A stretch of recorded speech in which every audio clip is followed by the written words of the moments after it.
بسم الله الرحمن الرحيم الحمد لله رب العالمين والصلاة والسلام على سيدنا ومولانا محمد وعلى آله وأصحابه وأزواجه وذريته أجمعين.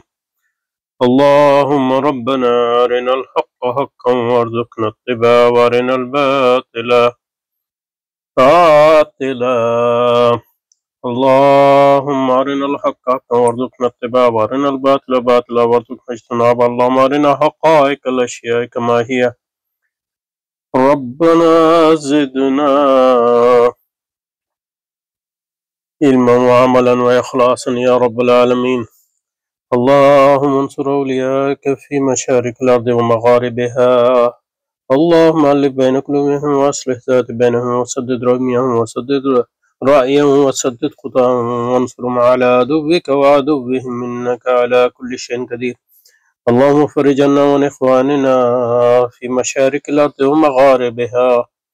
اللهم نفس كربنا وكربهم وثبت أقدامنا وأقدامهم والطف بنا وبهم يا أرحم الراحمين. وصلى وسلم على سيدنا محمد وعلى آله وصحبه وأزواجه وذريته أجمعين برحمتك يا أرحم الراحمين آمين آمين يا رب العالمين. جی آپ نے حجت اللہ البالغہ کی شرح حضرت عالمپوری صاحب رحمۃ اللہ علیہ کی اس کا مطالعہ جاری رکھتے ہیں رحمۃ اللہ الواسع. اس میں کافی وقفہ آ گیا تو یہاں تک پڑھا تھا البرہان تک، لیکن اس کو دوبارہ پڑھتے ہیں تاکہ تسلسل رہے. اور اسباب و تصنیف الکتاب و تدوین الفن، تو یہ حضرت ایسا نہیں لگتا کہ شاہ صاحب کی یہ عنوانات شاہ صاحب کے نہیں ہیں، یہ شارح صاحب نے لگائے ہیں، یہ دوسرے لوگ ہیں. تو وَإِنَّ مِنْ آدَمِ نِعَمِ اللَّهِ عَلَيَّ وَإِنَّ مِنْ آدَمِ نِعَمِ، اس کو پڑھ لیا تھا لیکن دوبارہ إِنَّ مِنْ آدَمِ نِعَمَ اللَّهِ عَلَيَّ أَنْ آتَانِي مِنْهُ حَظًّا. اور منہ کی ضمیر جو ہے علم حدیث اور علم اسرار دین کی طرف جا رہی ہے، یہ آئے گی اس کی تفصیل. انا آتانی منہ حظا وجعل لی منہ نصیبا وما انفق اعترف بتقصیری وابو پہ عربی میں، اصل عربی میں حاشیہ ہے جو ہمارے پاس کتاب کی پی ڈی ایف نہیں ہے، لیکن یہ میرے سامنے رکھی ہوئی ہے تو اس کو الگ سے بھی پڑھیں گے انشاءاللہ. لیکن یہ کہ یہاں اس کی فوائد سے پوری طرح محروم نہیں ہونا چاہتے تو اس کو میں پڑھوں. تو اگر قولہ ابو کا مطلب ہے اعترف ہو، یعنی اعتراف کرتا ہوں اپنی، اور ابو جو ہے تو حاشیہ جو ہے وہ ہے ابو او پہ.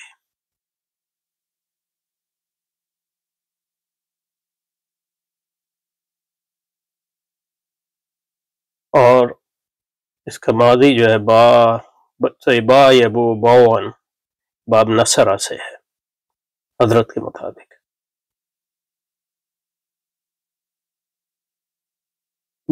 باون بما علیہ، ابو کا مطلب ہے اعترف، اعتراف کرتا ہوں، یعنی ابو جو ہے اعترف ہو کے معنی میں آتا ہے، یعنی میں اعتراف کرتا ہوں. اس کا اعتراف کرتا ہوں؟ اپنی تقصیر کا، اپنی بے تقصیری، اپنی کم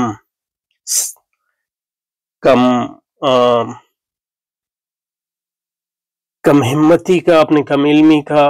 تو یہ مطلب یہ ہے کہ حضرت کی طرف سے خاکساری ہے، جو علم کے لیے بہت ضروری ہے. اللہ اسی کو علم دیتا ہے جس کو خاکساری دیتا ہے، اور ان کے پاس علم زیادہ ہوتا ہے ان کی خاکساری بھی اتنی زیادہ ہوتی ہے. لغت میں جو ہے اس کے با یبو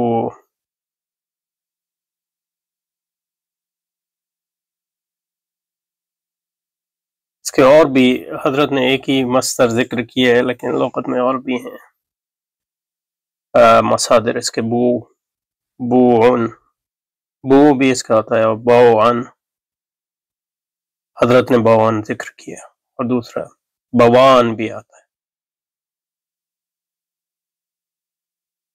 باب ذنبہ اقر بھی، اعترف بھی، ابو بنعمتک علیہ و ابو بذنبہ، حدیث ہے، حضرت نے بھی وہ حدیث ہے۔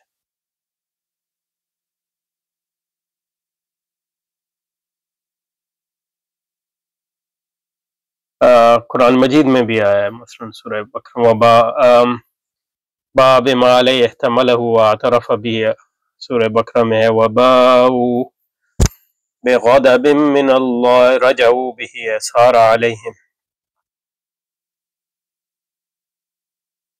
اور قرآن میں یہ بھی ہے، انی ارید ان تبوء باسمی واسمک باب الحق۔ بہرحال یہ کافی ہے، تو ہو سکتا ہے ہم نے یہ سب پہلے کیا ہو، اب مجھے یاد نہیں ہے، تو لیکن یہ کہ دہرانے میں کوئی حرج نہیں، ہمیں جلدی کس چیز کی۔ وما أبرئ نفسي إن النفس لأمارة بالسوء وبين أنا جالس ذات يوم بعد صلاة العصر متوجها إلى الله إذ ظهرت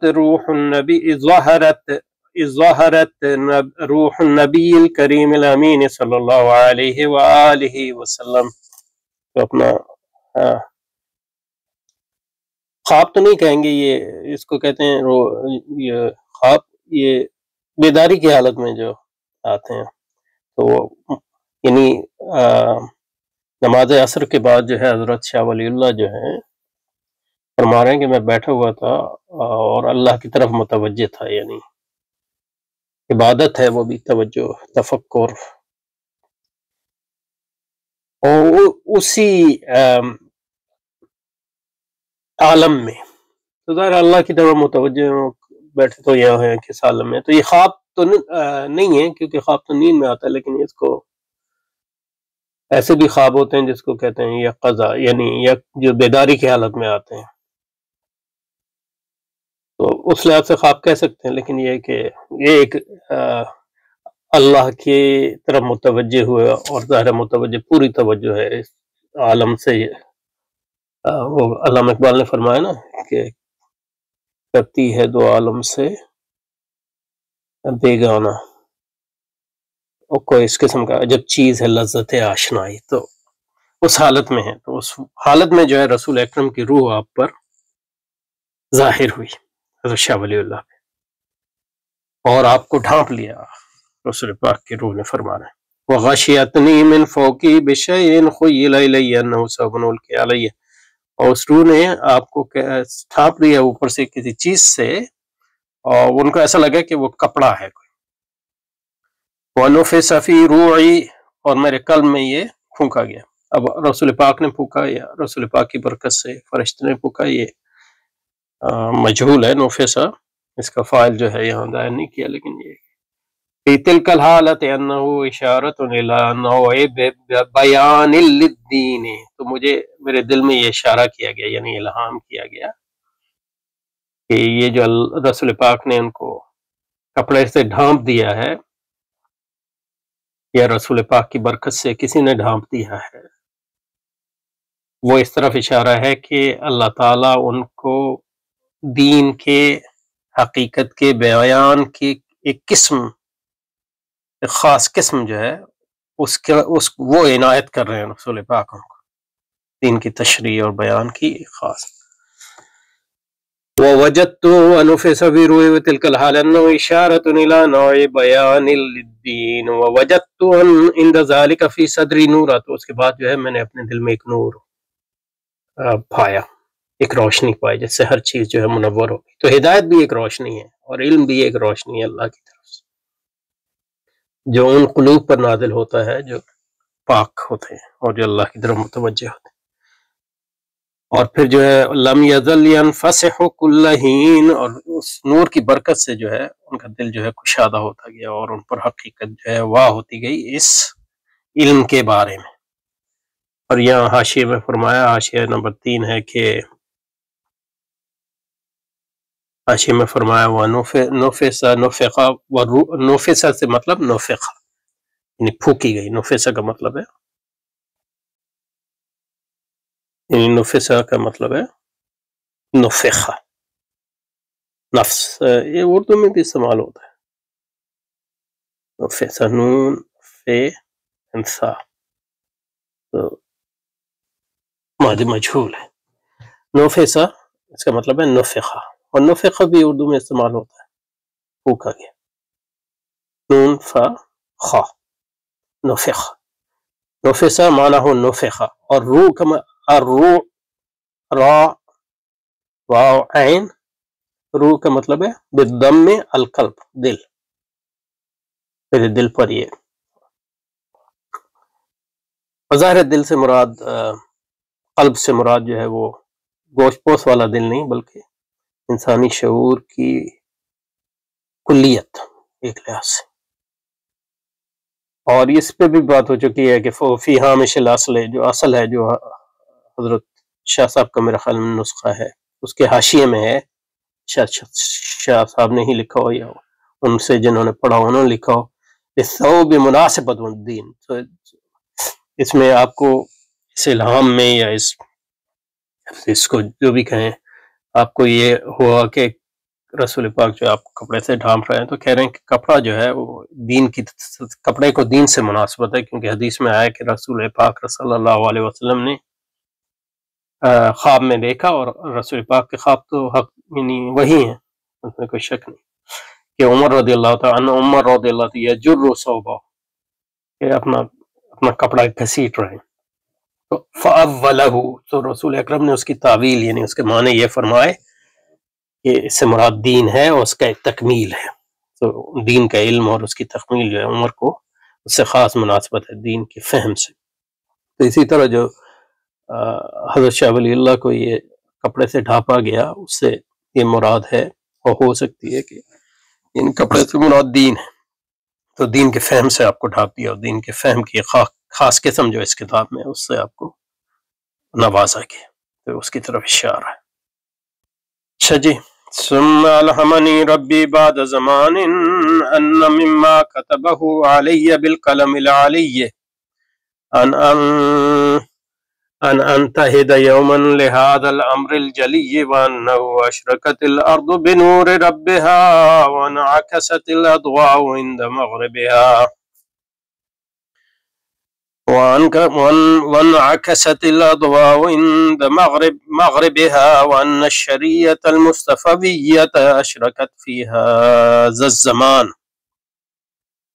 یعنی اس زمانے میں، آپ کے زمانے میں اور اس کے بعد کے زمانے میں، على أن تبرز في قمص سابغة من البرهان.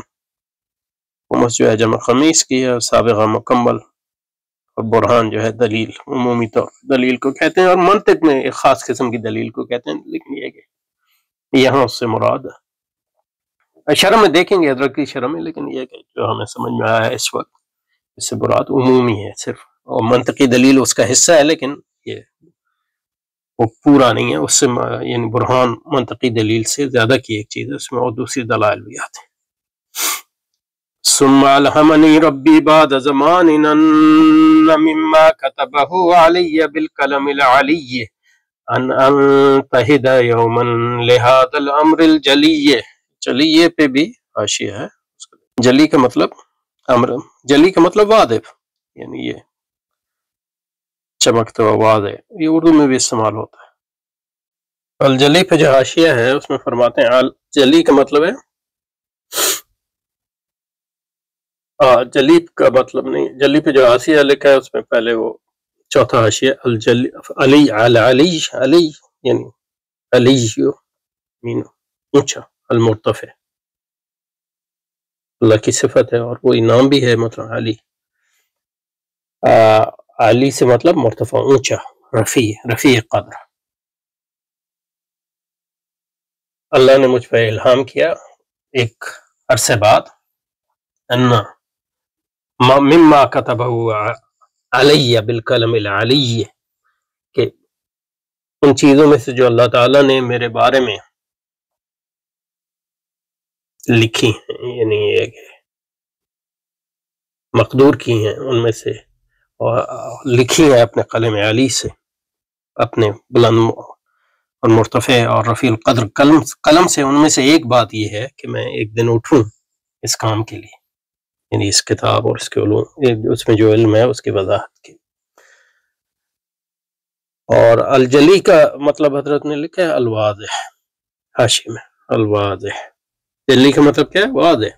من جلا الامر، اس کا جو فعل ہے، جو ورب ہے یا فعل ہے، چلا چلا الامر کا مطلب ہے جلان، اس کا مصدر ہے، اور اس کا مطلب یہ ہے کہ یہ اصل کے حاشیے میں جلا الامر واضح، واضح ہونا۔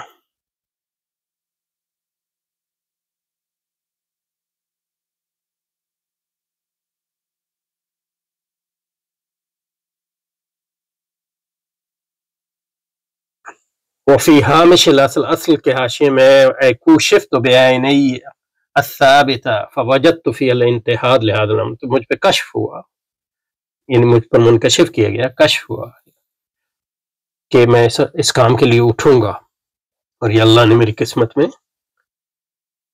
لکھ دیا ہے کہ میں اس کام کو کروں۔ اچھا،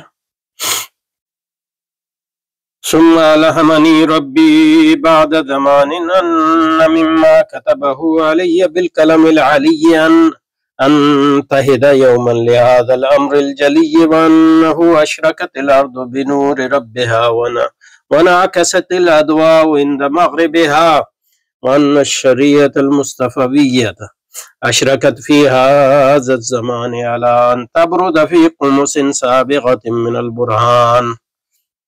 البرہان پر بھی حاشیہ حضرات کا، جس کو پچھلی بار دیکھا تو دوبارہ دیکھتے ہیں انشاءاللہ۔ فرما رہے ہیں وَأَشْرَكَتِ الْأَرْضُ بِنُورِ رَبِّهَا إِشَارَةٌ إِلَىٰ تَجْدِيدِ دِينٍ، اشرق زمین جو ہے تمہارے رب کے نور سے منور ہو گئی، اس میں کہہ رہے ہیں کہ اشارہ ہے دین کی تجدید، یعنی دین کے ریوائول، یعنی دینی علوم کے احیاء کی۔ ان میں سے جس علم کا احیاء حضرت نے تو بہت سے علوم کا احیاء کیا، تو ان میں سے ایک علم یہ بھی ہے، علم اسرار دین، اور اشارہ ہے تجدید دین نبوی صلی اللہ علیہ وسلم کی، اور وہ تنویرہا، اور اس پر روشنی ڈالنی بالبراہین العقلی، عقلی دلائل سے۔ لیکن جیسے کہا یہ ہمیشہ اصل عقلی دلائل سے مراد عمومی عقلی دلائل ہیں، صرف وہ مخصوص عقلی دلائل نہیں ہیں جن کو منطق میں برہان کہا جاتا ہے۔ قولو، اور اس کے بعد فرمایا تو براہین عقلیہ، اس کے بعد فرمایا حاشی میں انعکست الادواء عند مغربها کما ینعکس الضوء الشمس عند غروبها، اور جس طرح جو ہے غروب شمس کے وقت جو ہے روشنی منعکس ہوتی ہے مختلف جہات میں، اسی طرح اذا ظہرت نفس ناطقہ کاملہ، جب نفس ناطقہ یعنی نفس کامل ظاہر ہوتا ہے، یہ نفس ناطقہ، نفس کامل یعنی انسان کامل، اور اس سے اشارہ ہے ہمارے الامام الاکبر کہہ رہے ہیں، یعنی حضرت شاہ صاحب کی طرف سے اس کی طرح اشارہ ہے۔ کذالک اذا ظہرت نفس ناطقۃ کاملۃ کمثل نفس امامنا الاکبر فی آخر زمان،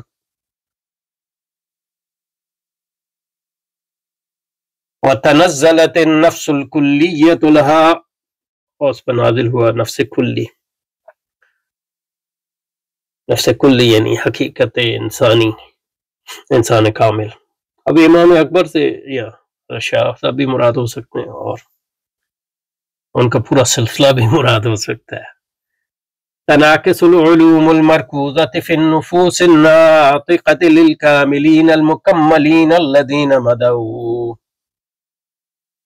تو تمام علوم جو اولیاء اللہ و علماء پر آج تک ہے، وہ علوم جو ہے اس نفس پر منعکس ہوتے ہیں، کیونکہ اس نفس پر نفس ناطقہ و کاملہ جو ہے وہ منعکس ہو رہا ہے، اس پر ظاہر ہو رہا ہے نفس کاملہ، انسان کامل۔ وَلَحِقُوا بِالْمَلَإِ الْأَعْلَىٰ فِي مَقْعَدِ صِدْقٍ عِندَ مَلِيكٍ مُقْتَدِرٍ۔ جو لوگ رسول پاک سے لے کر آج تک جو ائمہ اور اولیاء اور فقہاء سب جو اللہ کے پاس چلے گئے اور اللہ کے پاس ان کے اونچے مقامات ہیں، ان تمام کی جو علوم ہیں وہ اس قلب پر منعکس ہو رہے ہیں، کیونکہ یہ ان کا وارث ہے۔ فَهَٰذِهِ النَّفْسُ النَّاطِقَةُ جَامِعَةٌ لِعُلُومِهِمْ، اور یہ نفس ناطقہ جو ہے یہ ان تمام علوم کا جامع ہے، ان کے جو تو یہ ان کا وارث ہے۔ یہ عالم جو ہے شاہ ولی اللہ جو ہے کیونکہ امام ہے، تو یہ جو ان سے پہلے آ گیا ان سارے علوم کے وارث ہیں، اور وہ علوم جو ہے ان پر ظاہر ہو رہے ہیں اللہ کی طرف سے خاص طور پہ، اور ان ائمہ کی توجہ کی وجہ سے جو اللہ کے پاس چلے گئے۔ کذالک اذا ظہرت نفس کاملہ، تو یہ نفس کاملہ، تو حضرت شاہ ولی اللہ ایک لحاظ سے جو ہے اس نفس کاملہ کا ایک ظہور ہے اس زمانے میں، اور یہ نفس کاملہ جو ہے اس پر منعکس ہو رہا ہے وہ تمام نفوس اور اولیاء اور علماء اور ان کا علم جو اللہ کے پاس چلے گئے۔ تو یہ صرف ایک شخص نہیں ہے، یہ پورا سلسلہ ہے، اسی کو تسلسل کہتے ہیں۔ وَلَحِقُوا بِالْمَلَإِ الْأَعْلَىٰ فِي مَقْعَدِ صِدْقٍ عِندَ مَلِيكٍ مُقْتَدِرٍ فَهَٰذِهِ النَّفْسُ النَّاطِقَةُ جَامِعَةٌ لِعُلُومِهِمْ أَيْضًا مَعَ زِيَادَةِ اسْتِعْدَادِهَا الْجَلِيَّةِ، اور ان کے علوم کا جامع تو ہے، لیکن یہ مطلب اب اس کی اپنی جو استعداد اللہ نے اس میں رکھی وہ اس میں اضافہ ہے، تو یہ اصل کے حاشیے میں۔ وقوله أن الشريعة المصطفوية أشرقت الآخر لما كان القرن الثاني العشر من الهجرة عصر ظهور العقلانية۔ امام شاہ ولی اللہ جو ہے جدید دور کے امام ہیں، یعنی جب استعمار آ رہا تھا اور آپ کے بیٹوں کے زمانے میں اور آپ کے زمانے میں بھی مطلب انگریز جو ہے کلکتہ وغیرہ میں تو موجود ہی تھا، اور عقلی دور، عقلانیت کا دور یعنی ریشنلزم کا دور آنے والا تھا۔ عقلانی تو یہ مطلب یہ کوئی عربی لفظ نہیں ہے، یعنی کلاسیکل عربی کا یہ ماڈرن عربی میں انہوں نے بنا لیا ہے۔ اس سے مراد جو ہے وہ لیتے ہیں ریشنلزم، یعنی عقل پرستی خاص طور پہ۔ عقل پرستی یعنی ریشنلزم کا ترجمہ تو نہیں کرنا چاہیے، کیونکہ ریشنل جو ہے خاص قسم کی عقل ہے، عقل شیطانی کو ریشنل، اور عقل شیطانی کی بہت قسمیں ہیں، لیکن جدید دور میں جو عقل شیطانی ہے اس کو ریشنالٹی کہتے ہیں۔ لما كان القرن الثاني عشر من الهجرة عصر ظهور العقلانية فلا بد أن يعرض الإسلام حسب مقتضيات العصر، تو ہر زمانے کے جو، کیونکہ شریعت کے عموماً دو پہلو ہوتے ہیں، ایک تو واقع پر، اس کے واقع کو سمجھنا، یہ عالم کا کام ہے واقع کو سمجھنا، واقعے کو سمجھنا، یعنی جو اس کی سچویشن ہے، جو اس کا زمانہ ہے اس کو سمجھنا، دوسرا شریعت کو سمجھنا، اور پھر تیسری سمجھ جو ہے اس شریعت کو اس واقعے پر کس طرح منطبق کیا جاتا ہے، یعنی اس کا نزول، اس کو نازل کرنا واقعے کو، شریعت کے حکم کو واقعے پہ۔ تو اس میں صرف فقہی حکم نہیں، عمومی فہم اسلام بھی مراد ہے۔ تو لما كان القرن الثاني عشر من الهجرة عصر ظهور العقلانية فلا بد أن يعرض الإسلام حسب مقتضيات العصر مع الدلائل العقلية والبرهان القاطع والبراهين القاطع، وذلك بتدوين علم اسرار الدین۔ تو یہ تدوین اسرار الدین جو ہے اس شیطانی جدیدی سرمایہ دارانہ عقلانیت سے نبرد آدم ہونے کے لیے جو وسائل فراہم کی اللہ تعالیٰ نے ہمارے علماء کے ذریعے، اس کا ایک حصہ ہے، اور اسی سے مطلب یہ ہے کہ حضرت شاہ ولی اللہ کی جو تحریک ہی سے مطلب یہ ہے کہ یہ سلسلہ نکلا ہے، کیونکہ مطلب مودودی بھی مثلا جو ہے جو مغربیت کے خلاف ہمارے امام ہیں وہ حضرت شاہ ولی اللہ کے وارثین میں سے ہی ہیں۔ اب جو الجمیہ کے ایڈیٹر تھے، اور حضرت امداد اللہ مہاجر مکی اور حضرت شیخ الہند کی تحریکوں کے وارث ہیں۔ اور دوسرے ائمہ بھی، یعنی علماء دیوبند کا سارا کام اور علماء بریلوی کا کام، یہ تحفظ دین کا کام ہے، یہ سارا اس کام کا ایک اس روشنی کا ایک حصہ ہے۔ اچھا جی، تو اتنا تو مطلب کر دیا تھا، لیکن اس کو دوبارہ ہم نے دوہرا دیا ہے، اور شاید اس میں جو دوہرایا اس میں کچھ نئی باتیں بھی آ گئے ہیں انشاءاللہ۔ تو اب دیکھتے ہیں اردو میں اس کا جو ترجمہ ہے اس کو بھی دیکھ لیتے ہیں۔ اچھا، ترجمہ۔ تو مجھ پر اللہ تعالیٰ کی عظیم نعمتوں میں سے ایک یہ ہے کہ اس نے مجھے اس فن میں سے کچھ بڑا حصہ عطا کیا۔ وَإِنَّ مِنْ آدَمِ نِعْمَ اللَّهِ عَلَيَّ أَنْ آتَانِي مِنْهُ حَسَّنًا، حسن جو ہے اس کا مطلب ہے میں سے، اور من بھی تبیر دیا ہے، کچھ بڑا حصہ عطا فرمایا میرے لیے۔ تو کلی تو ظاہر نہیں ہے، اور بھی سلسلے ہیں، امام شاہ اللہ کا سلسلہ ایک بہت بڑا سلسلہ ہے۔ اور فرمایا مجھ پر اللہ تعالیٰ کی عظیم نعمتوں میں سے ایک یہ ہے کہ اس نے مجھے اس فن میں سے کچھ حصہ یا بڑا حصہ عطا فرمایا، اور میرے لیے اس علم میں سے کچھ حصہ یا بڑا حصہ گردانا، وجعل لی منہ نصیبا، مجھ میں سے اس علم کا کچھ حصہ مجھے دیا، نصیب میرے نصیب کیا۔ اور فرمایا وَمَا أَنفَقُّ وَأَعْتَرِفُ، انفقو کا مطلب ہے کہ میں ہمیشہ اپنی کوتاہی کا اعتراف کرتا ہوں، انفقو میں ہمیشگی کا مطلب ہے، ہمیشہ اپنی کوتاہی کا اعتراف کرتا ہوں، اقرار کرتا ہوں، اور اپنے نفس کو پاک نہیں گردانتا، یعنی اپنی نفس کو پاک نہیں گردانے کا مطلب وما یعنی نفس کو جو ہے بری نہیں سمجھتا، یہ اشارہ ہے، کیونکہ نفس برائیوں کا بہت زیادہ حکم دینے والا ہے، کیونکہ جو اولیاء اللہ ہمیشہ جو ہے اپنی تقصیر پر ان کی نظر ہوتی ہے۔ اور باقی ترجمہ آگے آ رہا ہے، تو لغات میں جو نعم جو ہے نعمت کی جمع ہے، نعمت ان کی، منہو کی ضمیر کا مرجع علم اسرار دین کی طرف ہے، جیسے کہ ہم نے کہا۔ حزن اور نصیب کی تنوینیں تقلیل کے لیے بھی ہیں، یعنی مطلب کچھ ہے، اور تعظیم کے لیے بھی ہو سکتی ہیں۔ باون بالحق اور بالذم، اس کا اقرار کرنا، اعتراف کرنا، اس کا بھی ہم نے اس پہ بھی کر لیا۔ اور حظ اور نصیب کا مطلب یہ ہے، ایک ہی ہے۔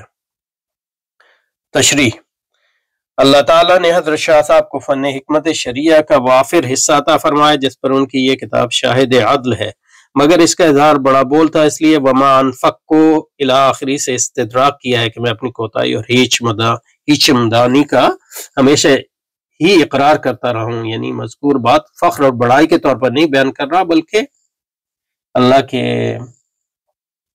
انعام کے اظہار کے لیے بیان کر رہا ہوں، اور ضرورت کی وجہ سے کہنا پڑے، ضرورت کے، تاکہ لوگ اس پہ متوجہ ہوں اس کی اہمیت۔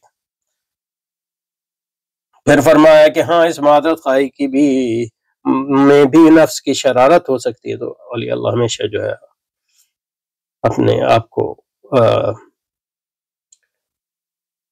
کیا لفظ ہے، اپنے آپ کو جو ہے یعنی اپنے آپ کو بلیم کرتے ہیں، تاکہ جو ہے تکبر کا اظہار نہ ہو، اور اسی تو جو نیچے جھکتا ہے اس کو اللہ اوپر اٹھاتا ہے، کیونکہ اس کا تو کام ہی برائیوں پر اکسانا ہے، یعنی نفس کا، اسی سے وہ ان کا نفس پاک ہوا کہ انہوں نے نفس کو ملامتی۔ باقی ترجمہ: اور دری اسنا کہ میں ایک روز عصر کی نماز کے بعد اللہ کی طرف متوجہ ہو کر بیٹھا تھا، وبین انا جالس ذات یوم بعد صلاۃ العصر، اس کا ترجمہ ہے۔ اور دری اسنا کہ ایک روز عصر کی نماز کے بعد اللہ کی طرف متوجہ ہو کر بیٹھا تھا، یہ کہ حضرت صلی اللہ علیہ وسلم کی روح پرفتوح ظاہر ہوئی، اور اس روح نے مجھ پر اوپر سے اس طرح کسی چیز سے ڈھانک لیا جیسے کوئی کپڑا مجھ پر ڈال دیا گیا ہو، اور اسی حالت میں میرے دل میں یہ بات ڈالی گئی، اب یہ رسول پاک کی طرف ڈالی گئی، اللہ کی طرف سے ڈالی گئی، یا فرشتے کی، اور یہ دین کی خاص قسم کی توضیح و تشریح کی طرف اشارہ ہے، یعنی اس علم کی طرف، علم ہے۔ اور میں نے اس وقت اپنے سینے میں ایک نور محسوس کیا، کیونکہ ہدایت نور ہے اور علم بھی ایک نور ہے، تو اس علم کو، اور جو برابر ہر عام بڑھتا چلا گیا، یعنی ینفسح، وسیع ہوتا چلا گیا، یعنی اس مکاشفے کے بعد جو وقت گزرتا گیا وہ نور دل میں برابر بڑھتا رہا اور ماند نہ ہوا۔ غشیت یعنی کسی چیز کو ڈھانپ لینا، یعنی ڈھانپ لینا، غشیہ ما غشیہ قرآن میں بھی۔ کا فاعل ضمیر مؤنث ہے جو روح کی طرف راجع ہے، اور لفظ روح مذکر و مؤنث دونوں کی طرف مستعمل ہے، دونوں طرح سے مستعمل ہوتا ہے۔ خو یہ لے لئیے تو ہم تو توہم ہونا یعنی خیال ہونا، توہم مجھے یہ خیال ہوا، تو ذرا اردو میں الگ معنی ہے۔ روح دل کا سیاہ نقطہ اندرون قلب، جو اصل میں عربی میں انہوں نے صرف قلب لکھا ہے، اب یہاں سیاہ نقطہ لکھا ہے، اس کا مجھے نہیں پتا۔ روح کا مطلب جو ہے خاطر یعنی خیال، قلب، نفس، ذہن، یہ سارے وقع فی روحی قضا، مجھے یہ خیال ہوا، میرے دل میں یہ خیال آیا، خط ان روح القدس نفس فی روحی ان نفسا لن تموت حتی تستوفی رزقها، حدیث شریف میں۔ روح کا مطلب جو ہے مطلب قلب بھی ہے، اور قلب میں جو خیالات آتے ہیں وہ بھی ہو سکتا ہے۔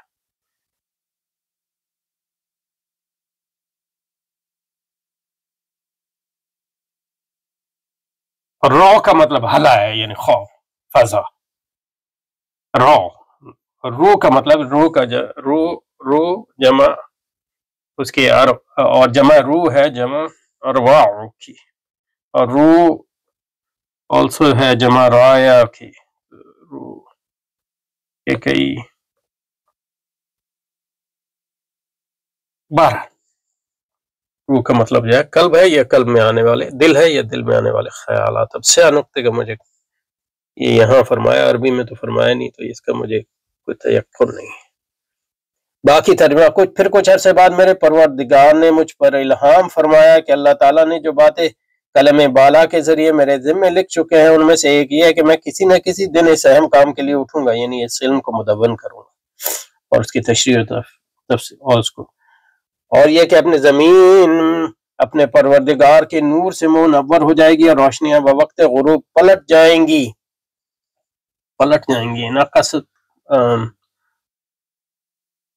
کیا تھا؟ وَأَنَّهُ أَشْرَقَتِ الْأَرْضُ بِنُورٍ وَانْعَكَسَتِ الْأَضْوَاءُ، ریفلیکٹ، انعکاس کا مطلب ہے ریفلیکٹ۔ اور یہ کہ شریعت مصطفی اس زمانے میں چمک جائے گی اس طرح کہ وہ استدلال کے کامل لباس میں ظاہر ہوگی، یعنی اس زمانے میں۔ العلی سے مراد بلند، اعلیٰ، شریف، علیون، الیتن کہا جاتا ہے ہمیں، الیت القوم، وہ قوم کے سردار اور اشراف ہے۔ انتہدا، انتہادن کا مطلب کھڑا ہونا، اٹھنا، نہدا اسی سے آیا، یعنی انقلاب کو بھی انقلاب۔ الجلی، واضح، روشن، اشرق، اشراق، چمکنا، انکسا، پلٹ جانا، یا انکسا کا مطلب پلٹ جانا ہے، لیکن اس سے کا مراد ریفلیکشن بھی ہے، کیونکہ ریفلیکشن جو ہے وہ ایک طرح سے روشنی کے پلٹنے پر منحصر ہوتی ہے۔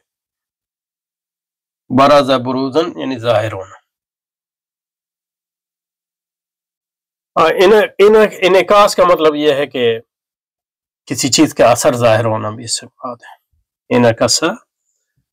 انعکست الأضواء عند مغربها، انعکس الشیء ظاہرت کان للحاضر، یہ کم از کم کہ انعکس فور مفعول منعکس، الضوء يرتد ينقلب بعد وقوعه على سطح مرآة او مادة مسکولۃ، تو یہ ریفلیکشن، انعکاس، جس طرح اردو میں سوال ہوتا ہے۔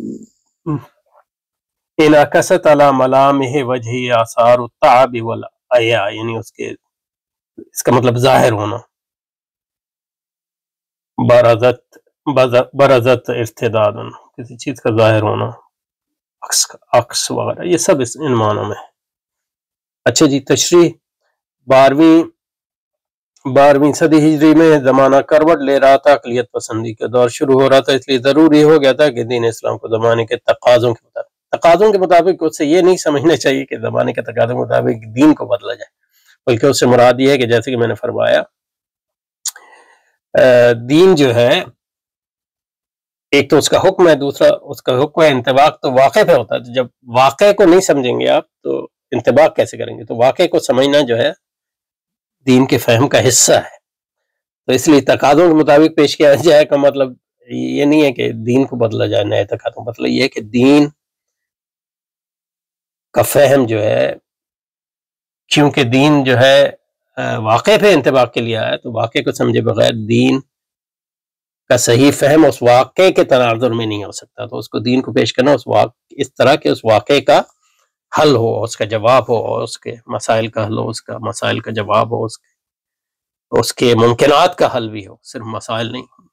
اس وقت شاہ صاحب قدس سرور کو یہ بات الہام کی گئی کہ اب زمین اللہ کے نور سے روشن ہونے والی ہے، دین کا بول بالا ہونے والا ہے، شریعت محمدی علیہ صاحب الصلاۃ والسلام نئی شان سے جلوہ گر ہوگی، مسائل شریعت دلائل و براہین کامل لباس پہن کر لوگوں سامنے آئیں گے. یہ نہیں کہ پہلے نہیں تھے، لیکن اس وقت کیونکہ ایک تو یہ ہے کہ وہ قیامت سے قریب ہوتا جا رہا ہے وقت، تو دین تو ہر گھر میں داخل ہو گئی. دوسرا یہ کہ جتنا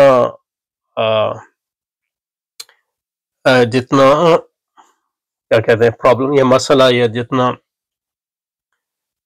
کیا لفظ میں ڈھونڈ رہا ہوں، جتنا چیلنج بڑا ہو اتنا یعنی اس کا حل بھی بڑا ہونا چاہیے. تو اس لحاظ سے اس وقت شاہ صاحب قدس سرہ کو یہ بات الہام کی گئی کہ اب زمین اللہ کے نور سے روشن ہونے والی ہے، دین کا بول بالا ہونے والا ہے، شریعت مصطفیٰ صلی اللہ علیہ وسلم نئی شان سے جلوہ گر ہوگی، مسائل شریعت دلائل و براہین کا کامل لباس پہن کر لوگوں کے سامنے آئیں گے. اور جس طرح سورج کے غروب ہونے کے بعد روشنی تیز ہو جاتی ہے، اسی طرح آخری دور میں بھی اسلام نئی شان سے ابھرے گا. اور قلم تقدیر یہ بات لکھ چکی ہے.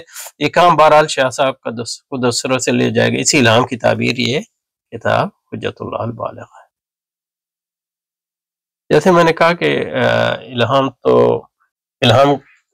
ظاہر ہے وہ صرف یعنی الہام کوئی حجت نہیں ہے، لیکن یہ کہ بشارتیں ہیں اس میں، اور الہام کو جو ہے وحی اور شریعت کے تناظر میں سمجھنا چاہیے. تو یہ ایک تعبیر ہے اس کے بارے میں ظاہر ہے یقینی بات تو کوئی نہیں کہی جا سکتی. اور اس میں جو ہے مبالغہ تو ہمیشہ ہوتا ہے، کیونکہ جو امام ہوتا ہے وہ اپنی طرف کبھی دیکھتا ہے تو اس کو کمی کے ساتھ ہوتا ہے، لیکن اللہ کے انعامات کی طرف دیکھتا ہے تو ایسا لگتا ہے کہ اس پر ہر چیز اسی پر جو اس پر، لیکن وہ اللہ کے انعام کا تو ایک اشیر بھی نہیں ہوتا ظاہر ہے.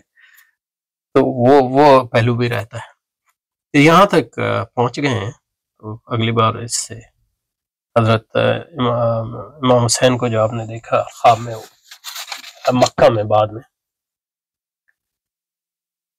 اس کا بیان کریں گے. تو وہ اگلی بار سے ہوگا انشاءاللہ. سبحانک اللہم و بحمدک، نشہد ان لا الہ الا انت، نستغفرک و نتوب الیک.